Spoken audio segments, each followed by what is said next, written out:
All right. Hey, what is up, guys? Coach Mack, Play Fast Football. Tuesday night, coming off of our first loss on Friday. We lost 31-21 Friday night. Um, had some issues in the second half on defense, got worn down a little bit.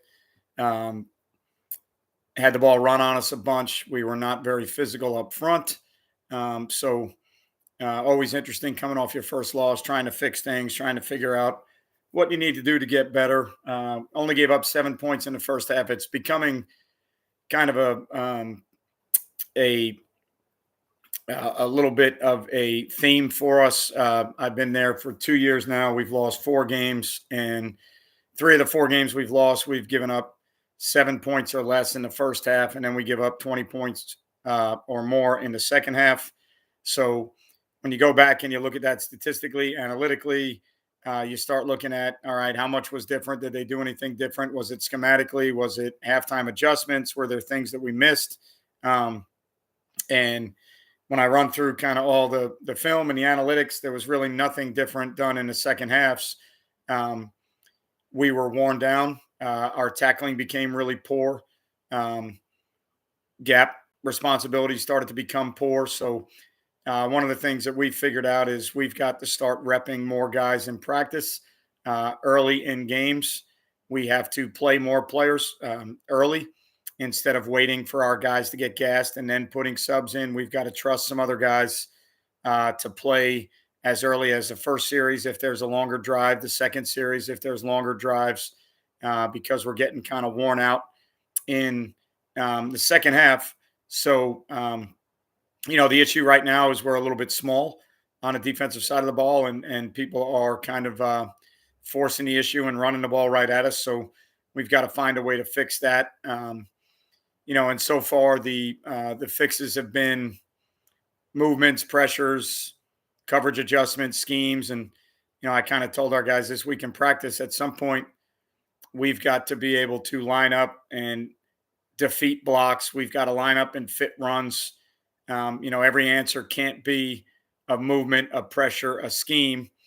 And, when I was younger, that was a big mistake of mine. Every time we played poorly, I was making a million adjustments and wrinkles. And then you get to a point where you've got so many things drawn up that you're working on alignment and assignment to the new things that you got drawn up, and you can't even play, base defense anymore. So as I've gotten older, I've learned to tone that down a little bit. Obviously, as you start to feel your team out as the season goes on, I'm starting to get a good feel for the fact that we're very small up front. This past Friday night, we played a ninth grade nose guard who's about 175 pounds. We played a 10th grade 4I who's about 180 pounds. And then we played an 11th grade 4I who's about 175 pounds. So, playing odd front, tight front defense with smaller players, you're going to run into some issues that we've already run into. So, obviously we've got to look at our roster and figure out how we can protect those guys. So when you're a little bit smaller, I think you've got to move a little bit, unfortunately. The problem with movement is as much as you might move into things, you're going to move out of things. I still feel like, at least for me, when I study good defensive football teams, they're taking on blocks at the point of attack. They're gap responsible. They're shocking and knocking people back. And again, with the size of our players right now, I don't know if we're really going to knock anybody back, but I think we've got to do a better job playing with our hands, controlling blocks. I think, I did put out a YouTube short earlier today, and I was talking about the problem at lower level football is a lot of kids think that you need to be unblocked and you need to run around blocks, or that you need to run straight up the field, deep in the backfield to make plays. A lot of kids look, instead of reading a key and having a visual key and a pressure key, a lot of kids look in the backfield. A lot of kids look at the football to figure out where they need to be, when in reality on defense, it's blocking schemes that are going to tell you where you need to be. It's, reading high hat, low hat, and seeing pullers, and, knowing the difference between base blocks and down blocks and reach blocks, and, all those things that the offense is going to tell you everything that you need to know if you just look at the right spots, right? So position on defense has got places where their eyes should be, where you need to look. And a lot of times when you start playing bad football, if you go back and you watch film, a lot of it's going to be eye violations, right? Guys looking where they're not supposed to look. And then when you start to struggle on defense, guys are going to try to make plays. And then when they try to make plays, they're just going to run around and try and find a football. And then when they try and find a football, they're going to find themselves in the wrong places a lot of times because offenses are good enough now with motions and eye candy and a lot of other things to get you to chase ghosts and run around to where they're still running, their base runs and their base schemes. And you're running around all over the place because you're trying to make plays. So, it's sometimes early in the season, I think it's good to have a little setback, light a fire a little bit. I know this week, Monday, Tuesday in practice, I've really emphasized us trying to be physical, trying to take blocks on, trying to play with our hands, trying to knock people back. Worked on yesterday with the safeties. I did a hard joint drill where, if we're playing sky coverage and we're a force player and we get a fullback or a pulling lineman, because when we play tight front, there are some times where, because we're playing tight front, if we get pin pull or if we get counter schemes, there's going to be times where a weak side safety is rolled down and he may get a fullback or a lineman on him. So we did a hard joint drill where we've got to constrict the running lane. We've got to take a block on with our shoulder. We've got to lower our level. We've got to get underneath people to hold the point without just running straight up the field. And you're not going to be able to hat in hands an offensive lineman as a safety. So, it's a different way that you have to take blocks on. And so, we were kind of physical in that part of practice. And then, talking to our linebackers about playing downhill and being physical, and talking to our defensive linemen about getting hands on and being physical. So, sometimes early in the season, you need a little bit of a fire lit. It was a non-district game for us. There's no games are meaningless and, on our schedule, because at the end of the year, if you don't win your district, your overall record, and then, the strength of schedule that you're playing is going to dictate whether or not you get in the playoffs. So, it's a non-district game, but it's not a meaningless game by any means. But, if you're going to losing one early, figuring out, your roster, getting a feel for your players on defense, figuring out the things that have been good to you in the past that maybe aren't good to you anymore, figuring out who your best players are, figuring out what guys you can put on the field that can show up and play on Friday nights and what guys can't. Those are all things you're trying to learn as a coordinator early in the season. So, sometimes it's not the worst thing in the world to lose a game early and get out physicaled like that. So that kind of lights the fire a little bit under some players, hopefully, and under some coaches. And, we've got to be a little bit more energetic at practice and, a little bit, we got to provide a little better spark at practice in our group periods, team periods, and inside run periods. And, all those deals where we've got to kind of get things turned up a little bit and stop accepting mediocre results and, stop accepting guys that are not really in position to make a play, but in practice, it looks halfway decent versus scout team. We've got to, we've got to just coach harder, and coach a little bit better. So one of the things we changed this week is we're now taking some of our meeting time emphasis on the opponent, and we're going back and watching practice from the day before. So, we did defense on Monday, and then today's deal was more of an offensive practice. But instead of doing an install and worrying about the opponent on offense, my head coach let me watch our defensive film from yesterday for 20, 25 minutes. And now we get a chance to correct some things and show guys on film, what's good, what's bad, and things that we need to fix, whether it's run fits or coverage or gap assignments or, how we're playing blocks, the good, the bad, and the ugly. So that's one of the things that we decided that we needed to change a little bit. We needed to, we videotape, we've got a drone footage and a top camera footage of practice. And, we've got several different angles and things going on. And we've just got to use that a little bit more to teach our guys, what's going on in practice so we can, work smarter, not necessarily harder. I don't want to say we're working harder. I mean, obviously I'm trying to challenge our guys a little bit more, but we need to work smarter and correct things on film and make sure that the things we're seeing during the week don't show up on Friday because we've corrected them. We haven't kind of let them go. So, no real major scheme adjustments. I haven't changed fronts. I haven't changed coverages.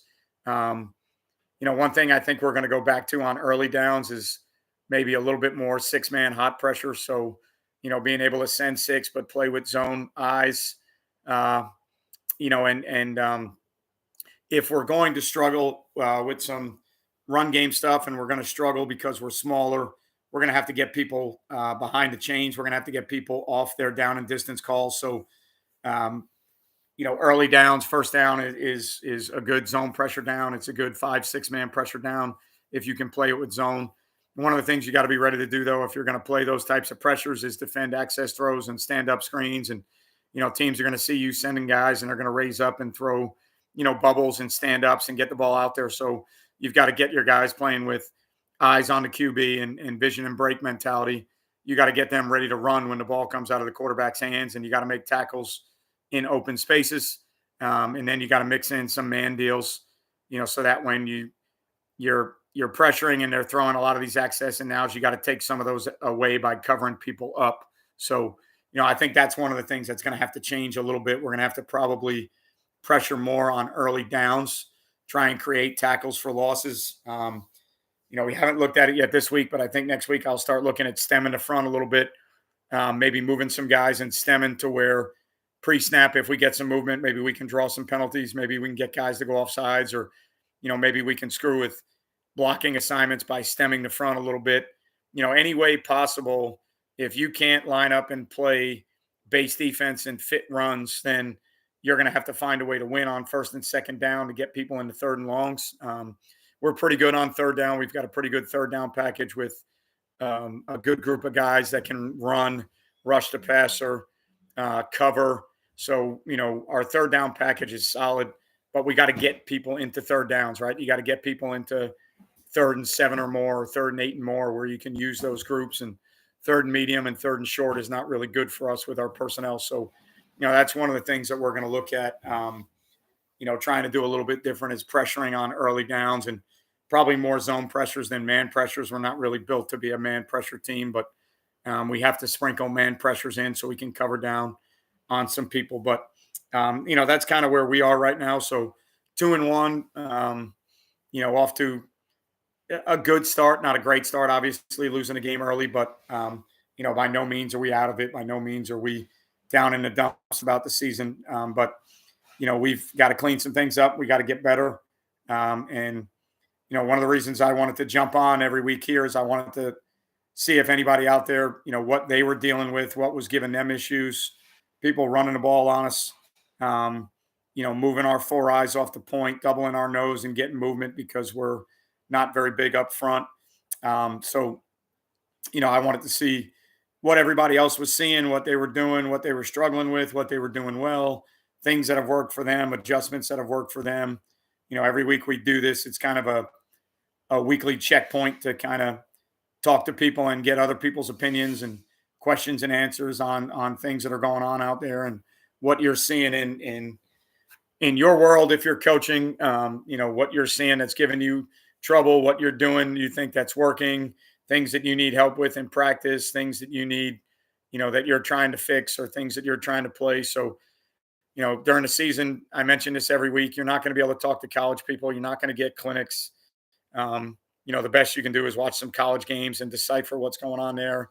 Watch some of the stuff in the NFL and see if you can figure out what's going on. But this is really going to be the only forum for people to get together and ask questions, have conversations, talk about things that are going on, talk about things that are working for them, things that aren't working for them, share some ideas of things we're trying to do, right? So I just laid out for you our scenario and what our situation is. So we're a little bit younger on the defensive side of the ball. We're a little bit smaller up front.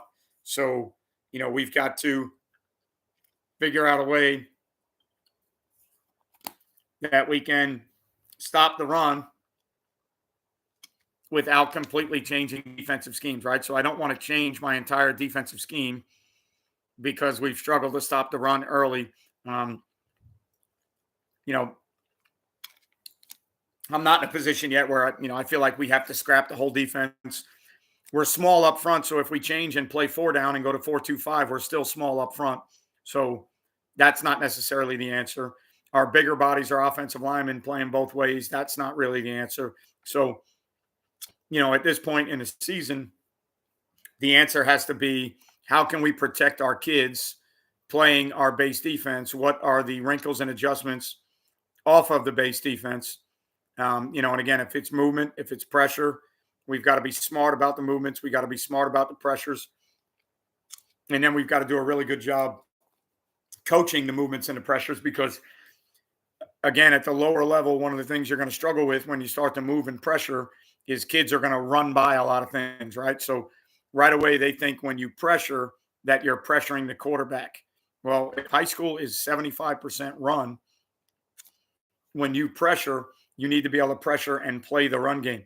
So you need to have pressures that are gap sound. You need to find ways to pressure and create quasi 8-man fronts, right? So finding ways to 5 and 6 man pressure. And if you're playing 3 under 3 deep, depending on what you're seeing, if you're seeing 11 personnel, or if you're seeing, 2 back stuff or whatever, the 3 under 3 deep is really an aggressive way of creating a version of an 8-man front.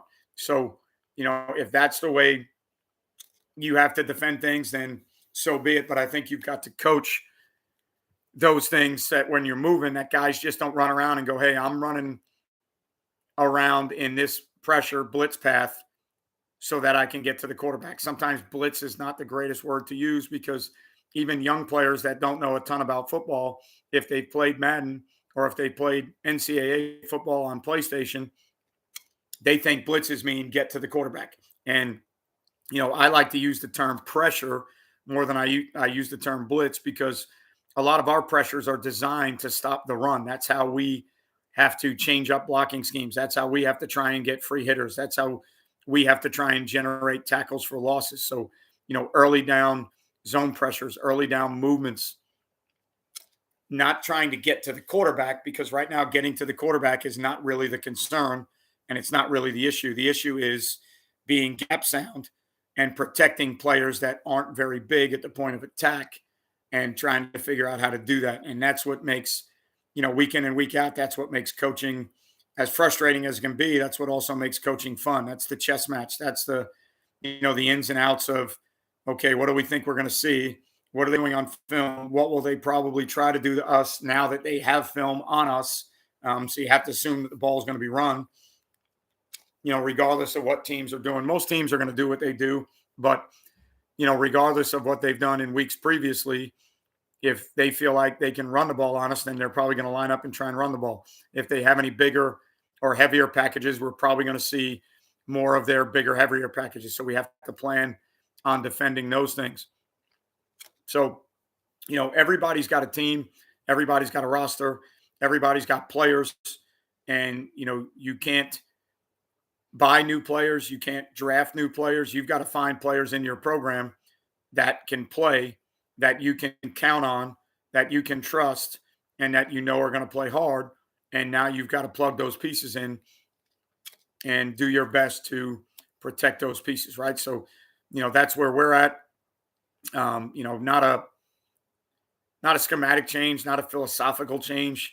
It's just being a little bit more aggressive on early downs, moving a little bit more than I would like to on early downs, trying to get people behind the chains, trying to get them in manageable third down situations where I feel like we should now have the advantage. So, for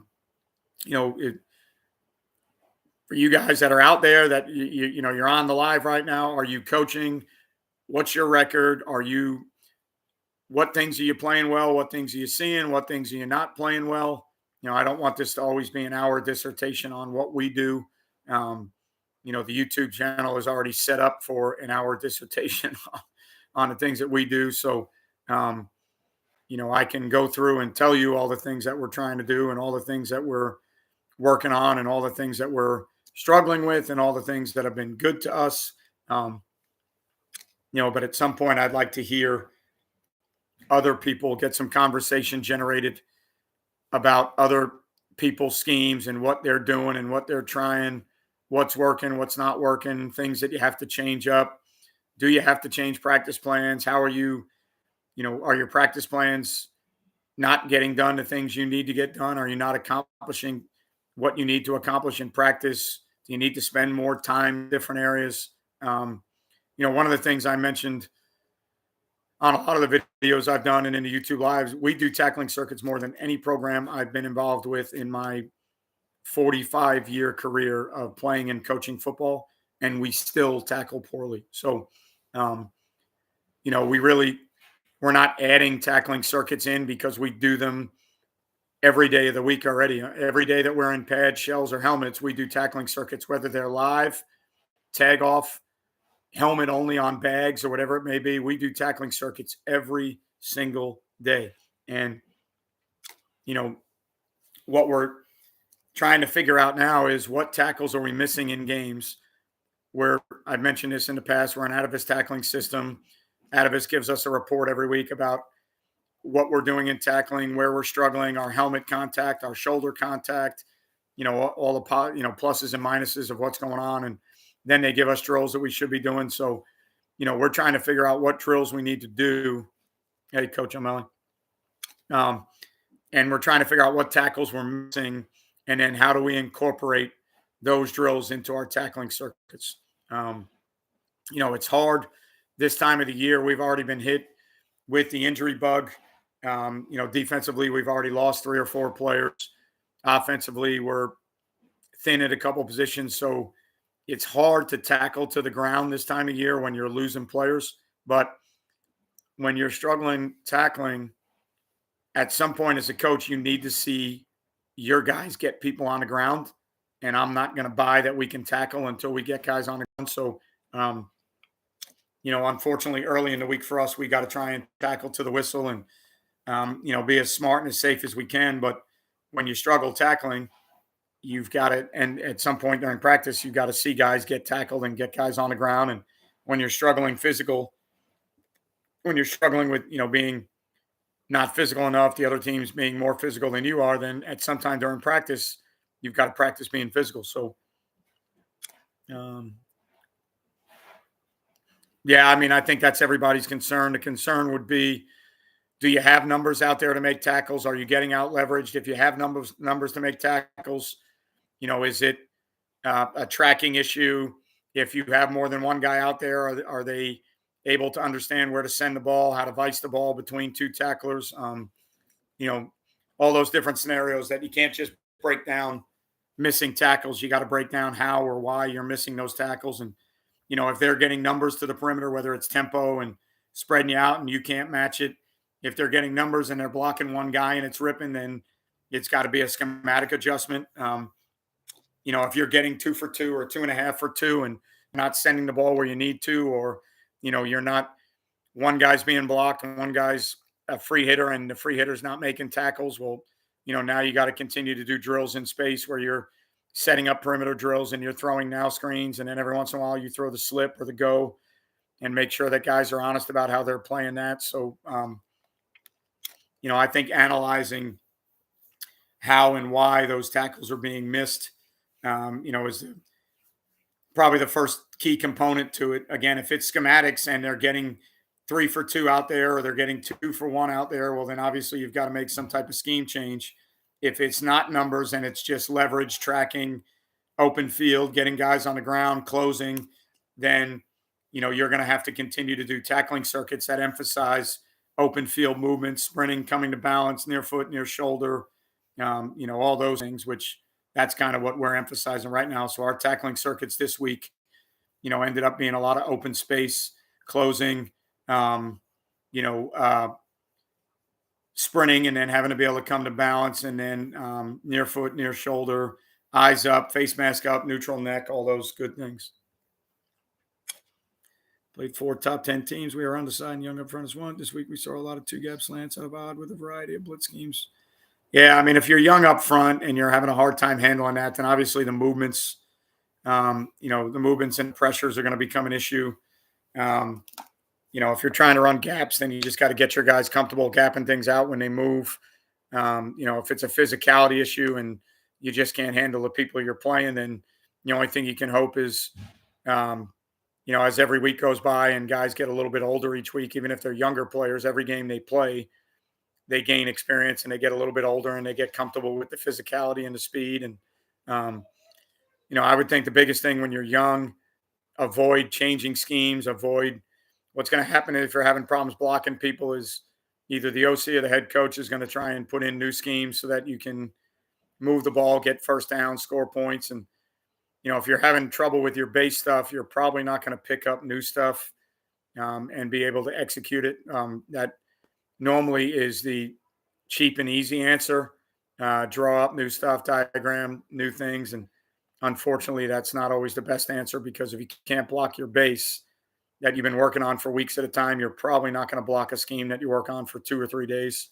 Um, so at that point, Ross, you just got to kind of stay the ship. You got to hope that you get some competitive teams on the schedule that aren't top 10 teams and, aren't as big or as physical. And you just got to keep doing what you're doing and keep grinding. And hopefully those young kids get better. And if the young kids aren't getting better, then you got to find other bodies or you got to find a different way to do it. But, the one thing I don't recommend is overhauling schemes in the middle of the season unless it's just a be all end all. We have no right being in this system. If it's just struggling to do things against better opponents, then I think you just got to keep doing the things that you do. And hopefully iron sharpens iron and playing better opponents will help you when the schedule, if it does lighten up a little bit, or it'll help those kids in the future if they're young players. So, I know for us, one of the things that's been better for us, and I did a video on it today, is kind of a man-free wrinkle that we use where we send 5 and we play man on the perimeter, but we play 2 underneath zone defenders. So we don't have a post defender. So we're playing man-free without a post defender. We're playing man-free with 2 low hole players. And the reasoning behind that is we struggle defending the run. So rather than put a post player in the middle of the field that can help the man players if they get beat, we decided to take the post player out of the middle of the field and play 2 low hole players that give us almost extra D-gap fold fitters. So we get 5-man pressure. Somebody's playing man-to-man on a tight end fullback. And then we have 2 overhangs. So we're creating, we're creating 8 guys in the run fit one way or the other. So we're trying to constantly, it's really bastardized ways of creating 8-man fronts. So when we run that pressure, it usually becomes a version of an 8-man front. It's just a combination man zone with 2 low hole players. But, we're sending 5, trying to gap out. We can't gap everything out when you send 5, right? Obviously, you can't get every gap covered. So there's going to be open gaps. And that's where, to me, the man players fit in. I don't think it's called zero, but I get where you're coming from. But we do not play zero. Run around blocks too much. We don't, even though all our zero pressures are gapped out, gap schemes hurt us a little bit. Our box players don't know how. We do a poor job of constricting running lanes and hard joining blocks as a box player. So gap schemes give us a little issue. And then we've rotated a bunch of different guys in the secondary. So we're not really fitting. If you send 6, play 0 to 2 back runs, you're going to have safeties or somebody involved on the back end. And you got to work on those run fits because if your man is involved in the run scheme, you've got to fit and make yourself an extra player. So if you send 6 and they have 6 blockers, they can block all 6 guys. So 7 and 8 and where they come from is the big deal. But man is always the easiest thing to teach. You send 6, you gap it out, and you got 2 guys that are playing man on 2 backs, and you can line up to every formation. If they're empty, you can line up. If they're 4x1, you can line up. It's always the easiest adjustment to make. But to me, it's not the best way we play football. I mean, I know you can turn on ESPN and watch a lot of big-time high school games where they're double eagle, man free, and 0 all night long, and they obviously get it done. We don't really have those dudes. But the problem I have with pressures is when we pressure our guys that are moving run around blocks too much. And we don't recognize blocks and defeat blocks. We kind of run around them and we think that the pressure means I'm supposed to be unblocked or I'm supposed to get to the quarterback. And that's just not what football is. So we have no choice but to move. We have no choice but to pressure. We just got to figure out what movements and pressures are best for us is the best way I can kind of put that. Um, we do not, we're not a full two platoon. Our receivers are playing for us on the back end. Our tight end fullbacks are playing for us at linebacker. The only thing we stay away from two-way players with is, our 5-0 linemen are our 5-0 linemen. We use them in those guys, three of my 5-0 linemen have probably played 15 to 18 snaps in 3 games for us on D-line. We are adamant about finding other people that can play D-line, even if it means we're smaller, even if it means we struggle point of attack. We're just not deep enough and we're not good enough. For us, we're not good enough to play both ways up front. The 5-0 linemen need to focus on playing O-line. They need to focus on doing the things that can get us first downs and move the football and, play complementary football. So complementary football for us right now is bend, don't break, find a way to get a few turnovers and stops on defense. And if we give up 24, we got to hope we score 25. Last year we only gave up 14 points a game, played really good defense, graduated some D linemen. We're not that team this year. So we've got to find another way. Yeah. Yeah. P block. It's like I said in the video, it's not revolutionary. I think if you watch a lot of the NFL systems, the problem is when you watch NFL football is a lot of their rotations are based on doubling guys and taking away hot throws when they pressure and taking away, route combinations that they feel like give them the most issues. And I watched a lot of those deals and I saw people doing it and I just kind of morphed it into, all right, well, I want to do that, but here's why I want to do it. I want to do it so that I have two of my best players with vision and break integrity, zone eyes, being able to fit runs without having to worry about, the thing with man to man is a lot of times your eyes are on a man and your eyes don't really go anywhere else. And, like I said, it's an easy way to get lined up and be aggressive. It's an easy way to play motions. It's an easy way to play crazy formations. But it's not always the easiest way to fit runs. And we, for whatever reason, just don't do a good job when we're in it. So, we're not a great man team. We don't have those kind of dudes. But the other thing about offense and the way it's being played nowadays is if you don't cover down receivers when you're pressuring every once in a while, I don't know right now if 1-4-6 Lion is going to work for us.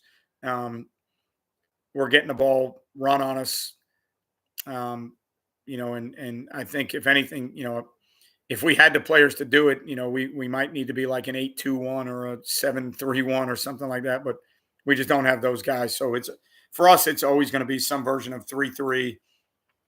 Maybe if we use some of our O linemen, we could morph to a 4-2-5, but it's, we've got to be able to make adjustments to get to heavier boxes. And that's one of the things I can sense the sarcasm, King. One of the things that we've got to kind of look at is within our packages, how can we get to heavier boxes with the players we have? How can we create 7-man boxes, 4-3 fronts, and, 7-man boxes while still presenting odd pictures, so whether it's mint front with a 4th rusher weak and then, taking our middle safety and making them a box player, and playing 3 backers in the box with a 4-3 look or, an old school 4-3 look. But it's got to be, for me, for us, it's got to be things that fit into our system because we're not, 3 weeks into the system, I'm not playing a different scheme. I'm not playing a different defense. And right now we don't have bodies to play a different defense. So, if we made any changes at all, it would probably be going to more of a 3-4 structure than a 3-3-5 structure. It wouldn't be a 4-down structure because we don't have 4 down. And even if we went 4 down, which we do, so in our system, we're a base tight front team. We have 4 down over, and we have 4 down mint with a fourth rusher week out of tight front. Um, so we have the ability to play 4 down.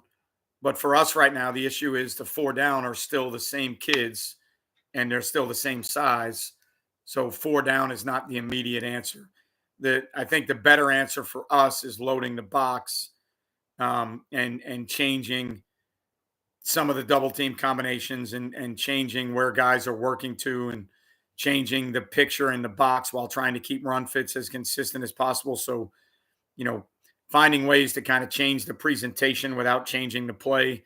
I know that's more of an offensive theory, but rather than coming up with new plays, we need to come up with new presentations that give the offense different looks where we can still fit guys very similar to our base run fits. Because if you change schemes, then your run fits might change. And now you got to work on that. How good are you going to get at that in the middle of the season? So, again, that's why we do it. That's part of the challenge. That's part of what makes it interesting. That's part of what makes it fun. Every week is a new plan. Now, we thought about it with our nose last week a little bit because we got some quarterback sneaks run on us for excessive yardage. Because our nose we're playing right now is a ninth grade kid. It's about 180 pounds, and we played against a team with 285-pound guards and a 290-pound center, and they just kind of mauled the nose and ran a quarterback sneak. A couple quarterback sneaks where they pushed the pile, moved the pile.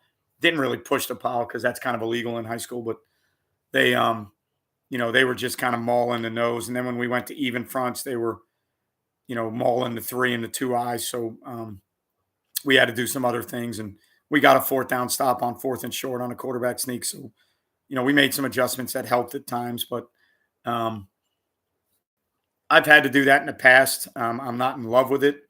But if a guy's going to get blown off the ball, if you can play goal line defense and get a low pad level and shoot gaps with a low pad level to where he can't be moved because he's on the ground, it's not the greatest way to play football, but it's always an option. And if you run out of all your other options, you got no choice.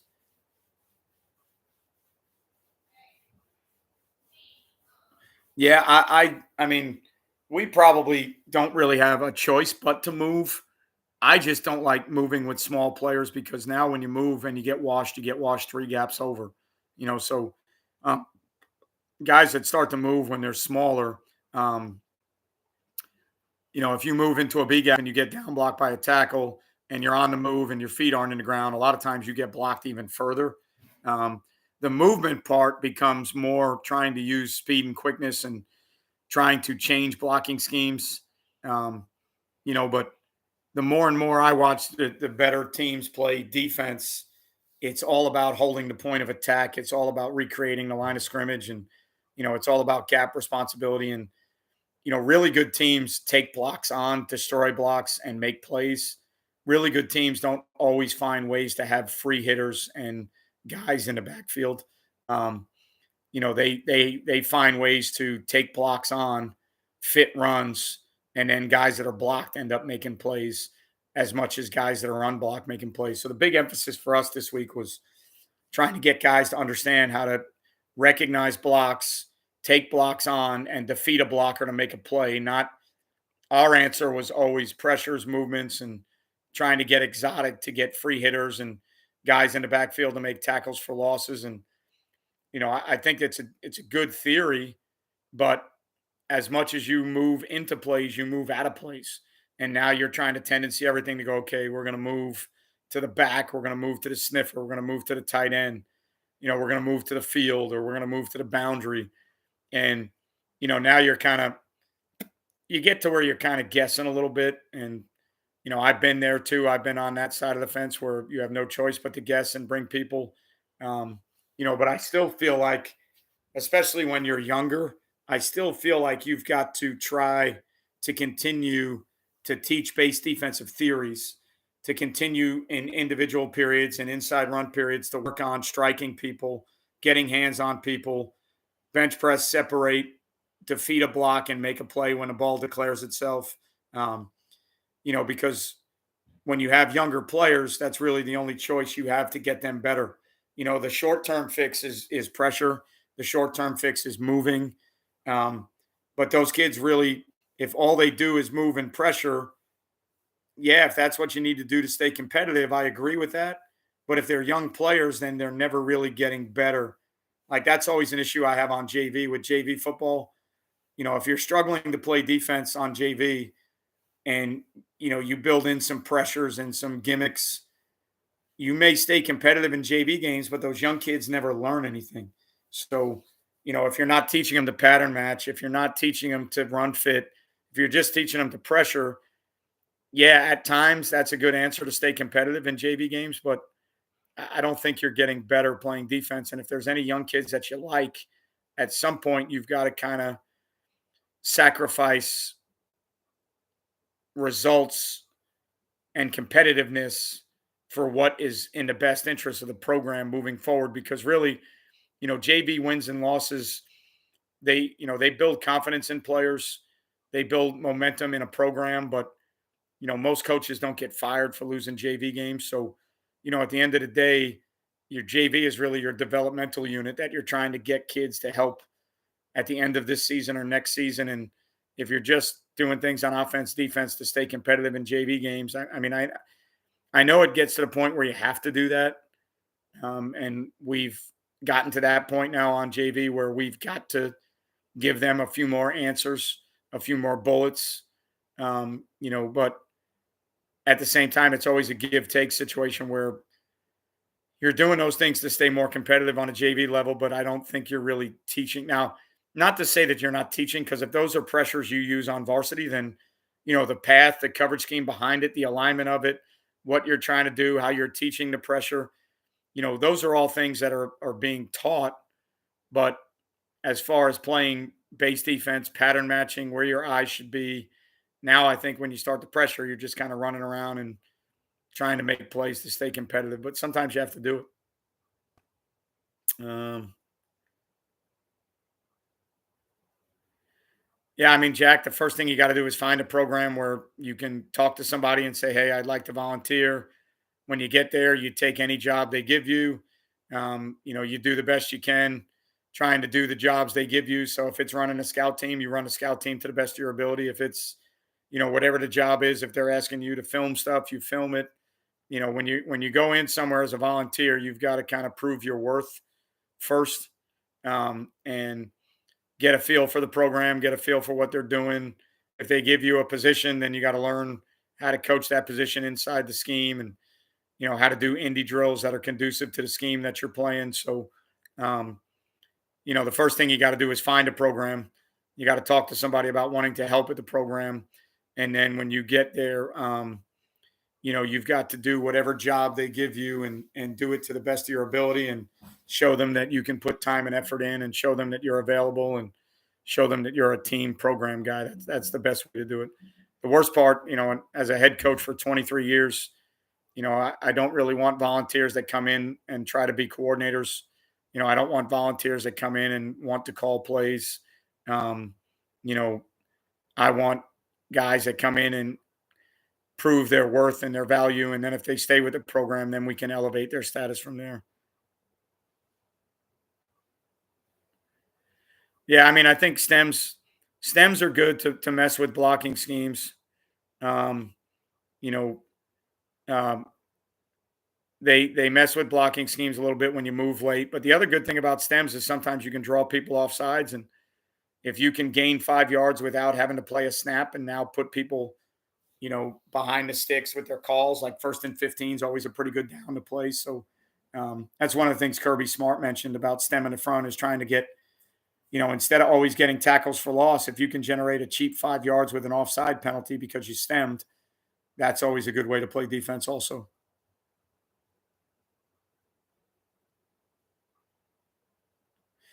Yeah, I mean, when you get to that point, Combs, I agree with you. Like, if you're in the playoffs and you got to win a game, um, then obviously you got to do what you need to do to win that game. My thought would be more like early on in the season with your JV and varsity, you know, how are you developing players, especially on a JV level? Like, what are you doing to develop players? are you entering every game and we've got to win this game mentality when there is no playoffs in JV? Like it's a double-edged sword. We're trying to stay competitive. We're trying to win. We're trying to build momentum in the program. We're trying to get kids to come out and play football, so we want to win. But at the same time, if we just do things to win on JV and we don't develop players, that's not good for us either. Your situation, I 100% agree. If you're playing a team that's bigger, better, more physical, then I think you got to do that. I agree that kids love the blitz. Do they do it well is the question. And if they do at your program and it works for you, then do it. I think, you know, one of the things kids also like to do is they also like to look at the backfield. Kids like to look at the football. Well, if you have kids that look in the backfield and look at the football and make plays, well, then let them do that. If you have kids that look in the backfield and chase ghosts and you're never near the football, you don't know how to block rec, you're getting reached because, instead of looking at your vision, or your visual key, you're looking at the football and you never see what your visual key does, then that's not a good way to play. I think kids definitely enjoy blitzing. I think it brings excitement on defense, and we certainly do move and pressure. But I think you got to be good at doing it. If you're doing something that's fun and it sucks, there's no fun in sucking. So, if kids like to blitz and they're good at it and it works, then by all means, yeah, that's what I'd be doing too.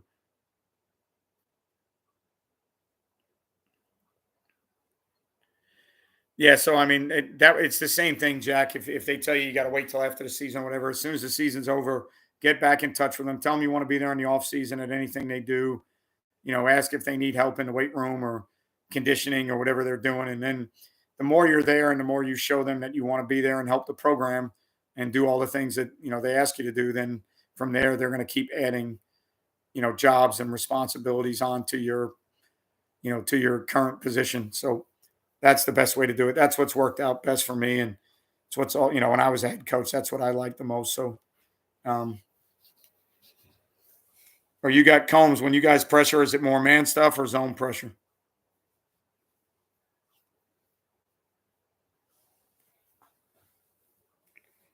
I know there's some teams that man pressure and they're really good at it, and it frees their kids up.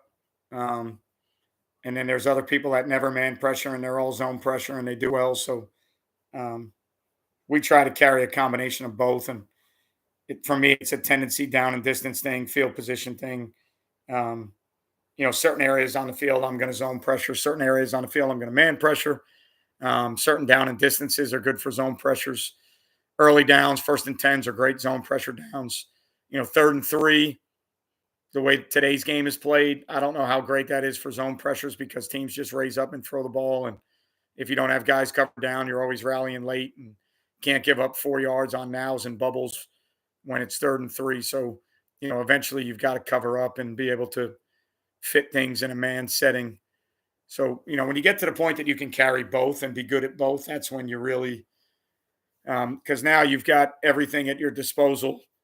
Zone pressures, man pressures for every situation, early down pressures, pressures when they're backed up in their own end, pressures when they're breathing down your neck and your end. So, when you can carry them all and you can play them the right way, that's when you really become effective as a defense because pressures are going to be situational, pressures are going to be down and distance, pressures are going to be field position. If you've got somebody backed up and they're on their own 10-yard line and 6-man zero pressures aren't the greatest deal because if you get home, great.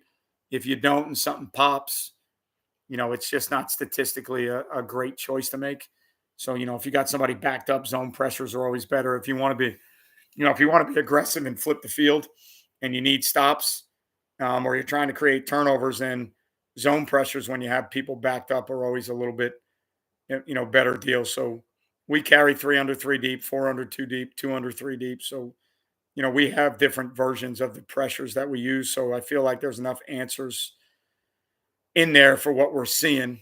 It's just a matter of time. The other thing that's hard about pressures is it's hard to get a good feel of them in practice because, you know, when you're pressuring a scout group, you either have to have scout cards drawn up to the pressures so the scout group can try and block them, or sometimes in your pressure periods, we do best on best where we don't even worry about scout cards. It's our offense against our defense because our offense has to run schemes and block pressures. And the hardest part, I think, as a coordinator is having a pressure period against a scout group and having scout cards drawn up to block the pressures. Because if you don't give those scout cards a chance to block pressures, then you're going to get home and every pressure is going to look good during the week. And then on game night, it's a little bit different story because the other team knows how to block pressures. So,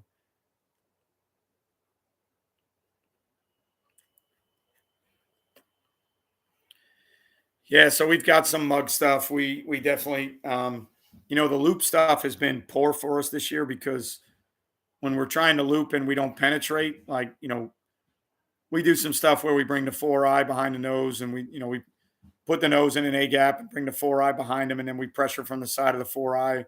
Um, but what started happening to us was the nose was getting smoked off the ball, and now the loop is 4 yards deep because he's got to go around the guy getting smoked off the ball. So, if you're carrying loop stuff, you need a guy that can penetrate first, and then, you know, it's one of those deals uh, that you got to have a penetrator if you want to loop. Yeah, I like running. I don't think you have to run a million scout plays. You've got to run the best things that they do and the things that you're going to see. But that's a good way to go about it in a pressure period. You have to have scout cards drawn up to pressures. Otherwise, every pressure is going to get home, and it's just going to be defense looks like world beaters, and then those pressures in games are different because the other team can block them. So I found the best way for us to do pressures is to do them good on good against our offense. I think our offense gets work blocking pressures and gives the quarterback a chance to throw access throws. And, if he's getting zone pressures and he's getting, field side pressure and he's got answers into the boundary with an access throw or whatever, um, that's one of those deals where, it's bet to me, it's better than scout cards. And even if we like our scout stuff is still mostly good on good because we just don't have enough bodies to put a quote unquote scout team in. So a lot of the times I'm getting a scout look from the starting offensive lineman.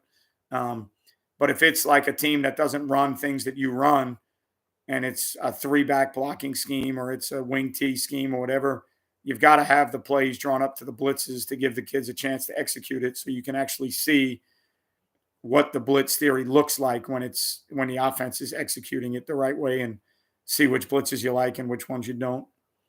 Um, my opinion on the new playoff system is the same on as every other playoff system. Um, I don't really control where they put us, how they break it up. I've been doing this for 24 years in Florida, and I've seen 6, 8 different playoff structures. My opinion as a coach is whatever the structure is, I'm going to do everything I can to make the playoffs and win playoff games if we can. And, you know, I don't really analyze the playoff system because every year they come out with a new one. There's a million people pissed. I don't think you can please everybody. I would never want a job in a state high school system like the FHSAA or anything like that because every time you make a change that you think is for the better, there's going to be a bunch of people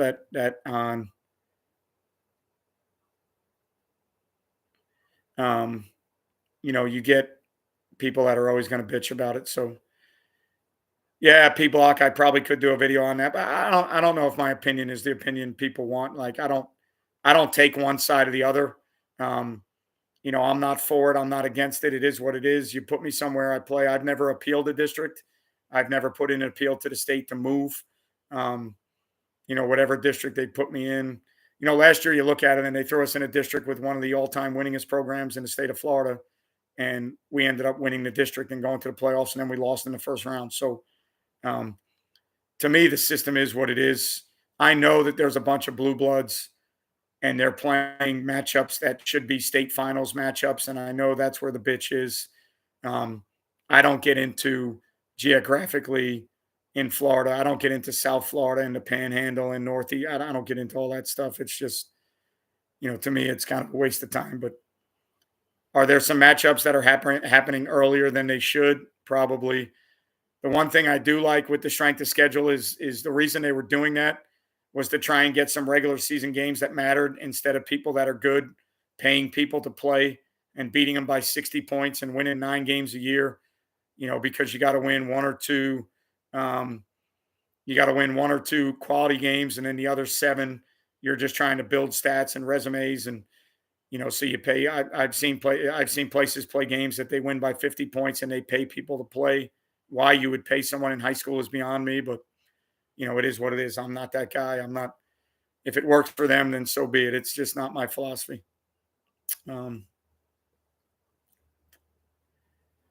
yeah, obviously we have video exchanges with opponents. I don't really send anything to people on Huddle. My Patreon site, every week I do a defensive recap of two or three drives of things that we've done. And when I was calling plays on both sides of the ball, at times I would do recaps on our offensive system. So I've shown us running stuff um, on my Patreon site to people so that they can see we actually do the things that we talk about. But um, in the off season, if there was I'm not a head coach anymore, so I really don't control my huddle. Um, you know, um, so I can't really just send stuff out. But if there was something that could help me, and it was somebody in a state that we don't play, then I wouldn't mind it. It wouldn't bother me one bit. Spellman, I think the first thing you need to figure out is who your quarterback is, because I think they're all different. If your quarterback obviously is Jalen Milrow, then I think your offense is different.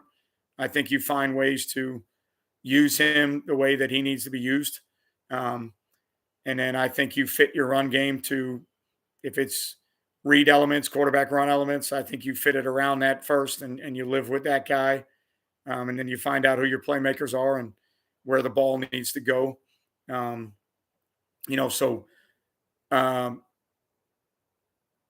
it's one of those things where anytime you're rotational at the quarterback position, if you're playing two or three of them, I know Spurrier did it for years and was successful, but my philosophy's always been if you're playing two or three of them, it's because you don't like one of them. So um, I think at some point you've got to hang your hat on who that guy is, because I think they all have different skill sets.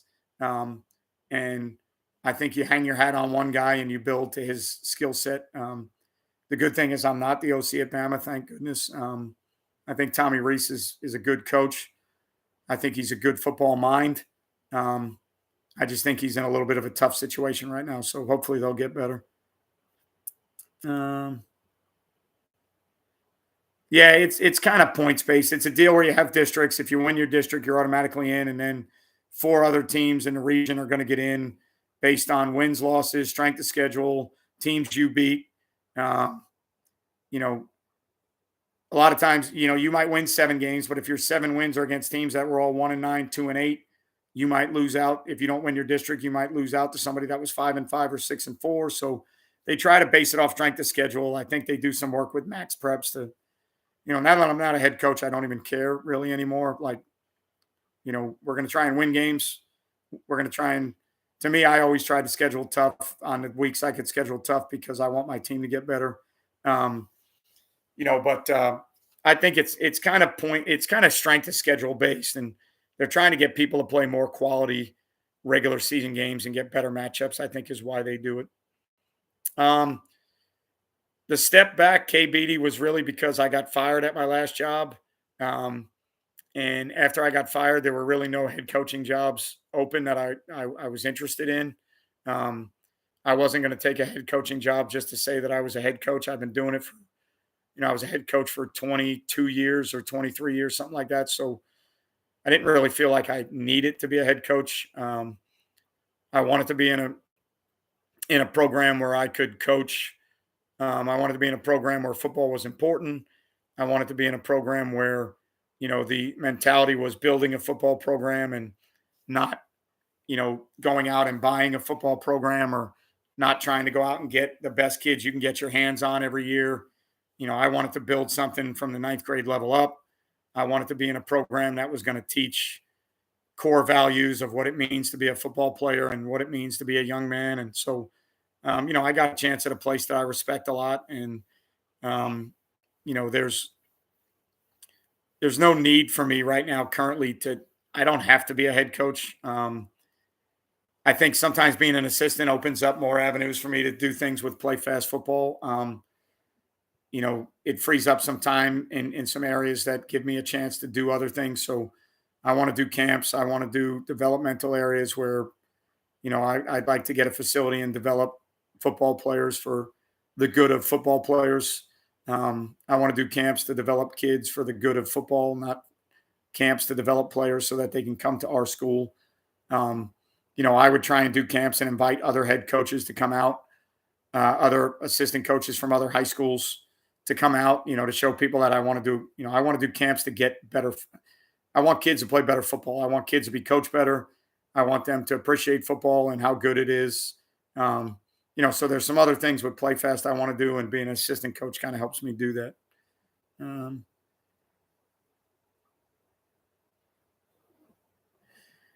I think NIL is going to make a little bit more of an even playing field, because I think there's going to be schools that find a way to get kids that they wouldn't have got in the past if they use the NIL correctly. Do I think it's going to? I think it's going to make football more like college basketball. So I think year in and year out, you're going to see some teams that might be a flash in the pan, but hopefully, if you get good, whether it's transfer portal or NIL, hopefully if you get good, you can stay good. But the problem with the transfer portal is there's more kids that lose than win. So when you look at the numbers of, it's become such an easy answer to enter into the transfer portal. And I agree that if a kid wants to leave, these coaches can leave and take $1 million contracts whenever they want. So why should a kid have to sit? Why should a kid have to wait? If a kid's not happy and he wants to leave, he should be able to leave. But I don't think there's enough research put into leaving. I think kids, when they aren't getting playing time, they're not getting the ball enough.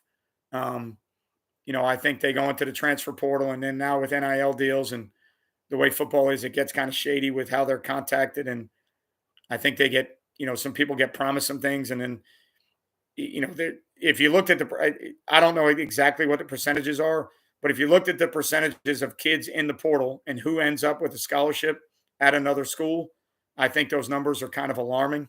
And I think at the end of the day, it's just creating an area where we're teaching people to run from problems. Again, with the way the system is built, if a coach can leave in the middle of a night and take another job to make money, then a kid should be able to leave. I don't have a problem with that, but I just don't think that that's always the answer.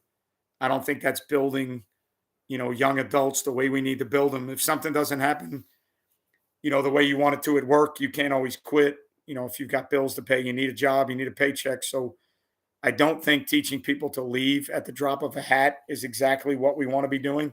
But to protect players, coaches can do what they want whenever they want. So it's really not fair to say that, a coach can leave in the middle of the night and not even unpack his office and take a job at a different place. Why do the kids have to be hemmed up with different rules and different things? And I know it's there to protect coaches as well and programs as well, but it's kind of the same thing that's happened in high school. They make all this open enrollment stuff and kids can go wherever they want. And now it gets tougher and tougher to coach. You can't coach kids hard because, if you coach a kid hard and a parent doesn't like it, they can take them to a different place. So, it's kind of taken the backbone out of coaching. It's kind of taken, some of the old school tough love mentality out of coaching because kids can leave whenever they want. And, I don't think that's the world we wanted to create either, but it is what it is. It's not going anywhere. And, it's getting harder and harder to fight every year. They try to make rules for open enrollment and what schools have open seats and what schools don't. And, what it ends up becoming the haves and the have nots. So, kids transfer to places that win. They transfer to places that are putting college players out there. And, um, you know, they think they're going to be that next college player. And it makes it hard to get, at least in college football now, you're starting to see some old faces back in, some different schools. I think it's great. Even as an Alabama fan, I think it's great right now that Alabama's struggling. I think it's great right now that Clemson is not great. I think it's great right now that Georgia struggled early. I think it's better for college football. When there's two teams that are hands down better than everybody, it just makes an anticlimactic ending to a college football season. So, I think some of those programs being down and then some of the, Colorado, if they're back, not sure yet, but if they're back, that's great. Florida State being back is great. If Miami turns around again, awesome. I just think all of that's better for college football. I think what Spellman, I think what some of the NFL guys are doing with motions and how they're hiding their best players. Um, some of the stuff the Dolphins do with Tyreek Hill now and Jalen Waddle, and the 49ers do a good job of it. I think that to me is one of the things. It's like, offensively, they're moving fast motions, using, tight ends and fast motion and getting escorts to the other side, putting wrinkles on old stretch schemes and how they're getting backers blocked, using wide receivers or at least bigger body wide receivers in the NFL in the run game. Um, I think is a big one. Um, I would say in the last 10 years, the oldest wrinkle to come back into football is option football because RPO football is nothing but double option football. It's a mesh with a read and the ball is not, it might not be triple option, but the ball may not be ran or pitched, but the ball is being thrown off of a read. So, to me, um, wrinkles on option football and RPO football and zone read's been around forever or at least for a long time. But, bash schemes and outside run or back away sweeps tied to, GT counter and other plays. Those were the wrinkles the last couple of years. If you look at,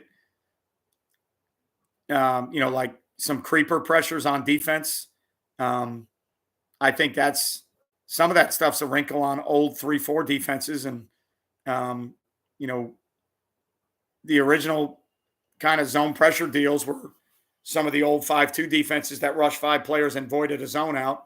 And then people found a way to, when the forward pass became more prevalent, people found a way to rush 5 and cover better. So that's kind of where zone pressures came from.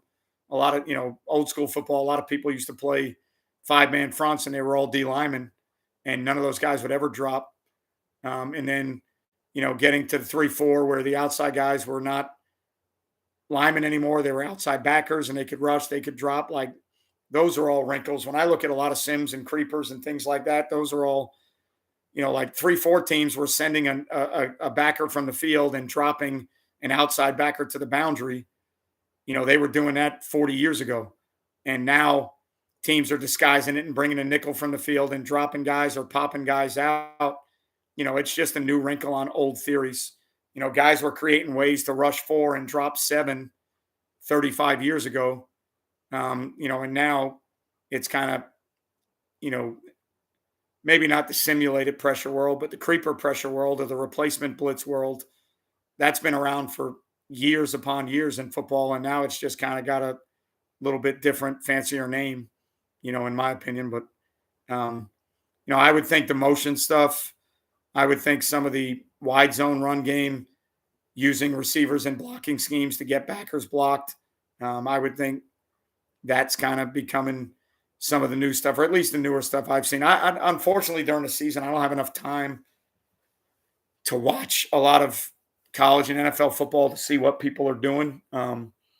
You get so caught up in your own stuff and watching your own films and opponents and practice plans. And, you really I don't have time to study a lot of that stuff, but I have noticed what the Dolphins have been doing with Tyreek Hill the first 2 weeks. And from a defensive standpoint, it's such a pain in the ass. Cause from an offensive standpoint, you wrinkle all these motions and all you got to do is be able to communicate them.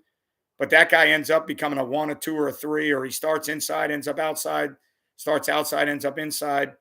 And now he's running a route that he's already ran a million times, and he's just running it from a different spot. So if you're pattern matching and there starts as a 1 and a 2, and then the 2 motions outside, well, now the 1 is the new 2, and guys got to know where their eyes go. And, moving guys around for the teams that play a bunch of man, they're moving guys around and getting them full speed. You can't press. It's hard, especially like a Tyreek Hill where you want to take some speed off him and he's a little bit smaller, so you might try and get hands on him. Well, they're moving him every down. It's hard to get hands on him, and he's now catching guys running almost full speed. Some of the clips I've seen, he's actually going into the line of scrimmage on his motion, which is illegal, but nobody's called it yet.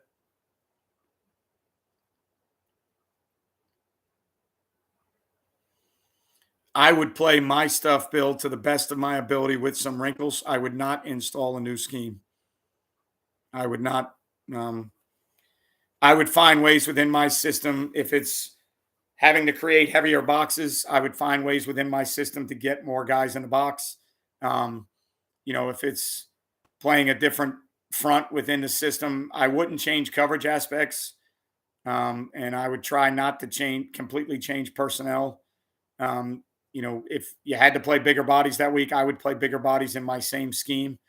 I just don't think we're 4 weeks into a season with 7 or 8 weeks of practice, spring games, summer stuff, and we're still every day working on fundamentals within our base scheme. So I just don't see how a new scheme in 3 days is ever going to be feasible to do. Um, and when I was, like I said, when I was younger, I would do stuff like that, and I thought it was an answer. But if you can't play the scheme, it's really not an answer. So now that I'm older, a lot of years under my belt, a lot of losses under my belt, a lot of thick skin, um, I try not to completely change my scheme. I try to wrinkle my scheme to fit, and I also I try not to have a million wrinkles, because now what's going to happen is every time you have a scheme adjustment or a wrinkle, that means you've got to install it. And then when you install it, you've got to walk through it, and then you've got to line up in it. So how many reps and how much time do you have during the week to get something completely new in practice to where you're comfortable with it on Friday? Now, there have been times in the past where we're completely outmatched. Maybe we're out of the playoffs or we're down and out, and we're going to put something on paper that they've never seen, and we're going to hope that we can hang on long enough in a new system that's different that they haven't seen. I know conversely, last year for us, towards the end of the year, we started seeing some offenses doing things that they had never done on film because of, trying to attack our tight front three high stuff. And although early in the game, it was tough to make adjustments, once we got the adjustments made, I felt like that offense wasn't anywhere near as good doing that as they were in their base, because they've only done it for 2 or 3 days. And there's probably only so much they had installed. So if we could make the adjustments and stop the 2 or 3 things they were doing, they probably don't have any other answers. So I always felt comfortable when people were using different schemes. There's the original shock and awe of, hey, this is nothing that we saw on film. How do we adjust? But once you get past that, if you can hang in the game, once you get past that, it's a deal where I like the fact that they're doing something that they haven't done. I don't think they can do it that well. Where in New York? I'm originally a Long Island guy. I still have friends on Long Island. So from what you're talking about with classifications and whatnot, you're probably an upstate guy or somewhere different.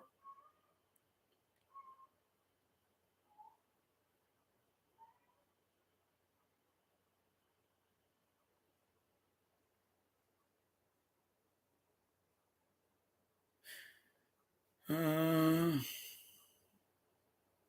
yeah, I mean, I think you can, if you bring the Sam and the Mike, there's several different paths you can use where you can get, multiple pressures sending the same two guys. And then the thing I like about pressuring with those two guys is that means the 5 guys behind it, so depending on your structure, that means, the will, the 2 corners, and the 2 safeties, they're constantly the 5 guys in coverage. So I think you can get better playing behind those blitzes. Um, the way we do it is all our blitzes are tied into families. So certain pressures are the Mike and the Sam, and it's a certain coverage behind it. Certain pressures are the Mike and the Will, and it's a certain coverage behind it. Certain pressures are the Mike, the Will, and the Sam, and it's certain coverages behind it. Certain pressures are the Mike, the Will, and the middle safety, and it's certain coverages behind it. So we tie those things in. The reason we do that is when we play tempo teams, we don't have to make exotic blitz calls. Our blitzes are all one-word calls. And then based on how we group those families together, within that word, they know who the blitzers are. The word is going to tell them the path. So if we want to change the path, we just come up with a different word. But in that family, so if it was superheroes, every superhero is a Mike and a Sam blitz. So if you have 3 different superheroes and 3 different paths, you can create 3 different blitzes with the Mike and the Sam, but the superheroes tell you that it's Mike and Sam, which now tells the Will, the 2 safeties, and the corners that they're involved in the coverage. So, that's one of the things we do with our with our blitzes is we group them into families, and now when we play tempo teams, we can blitz without having to get exotic with calling a front, a pressure, and a coverage. So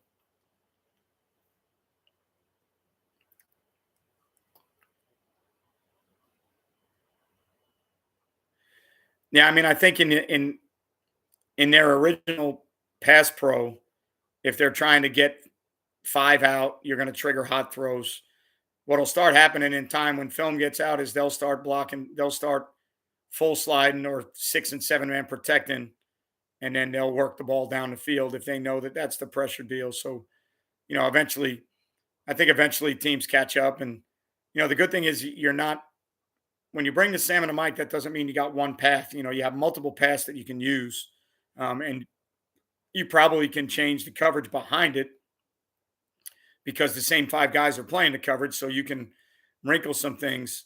But I talk about this a lot on some of the videos I do. And I wish we had time to diagram pressures to affect the quarterback. It's just not, to me, it's not realistic with the football that we see. There's very little pure drop back passing. We see quick throws, access throws, we see play action shots, and we see boots or sprint out. That's what we see. I don't see a ton of quarterbacks in the pocket. I don't see a ton of teams where, you're trying to figure out, do they slide the center to the field, to the boundary? Does the back always go away from the center? That's, when you're looking at protections, that's how you're trying to diagram blitzes to attack protections. We don't see enough drop back pass to diagram blitzes to protections. It's just not, it's not something that becomes cost efficient for us because, this past week in the game that we lost, we saw almost no drop back passes. So we saw some boots off of jet action that gave us an issue.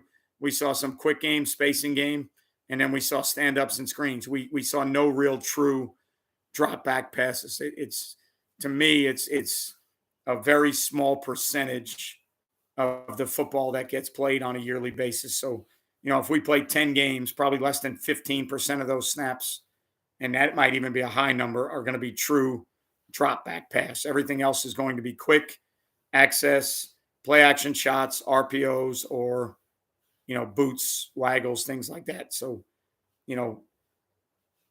that's why we do some of the things we do in coverage. And that's why we play some of the things we play, because I think getting to the quarterback is a little bit overrated in high school because I think the ball gets out too quick. So, all right. So does anybody else have any questions or anything they would like to talk about? Going on an hour and 20 minutes now, 9:45. I've got to get up early to go to school.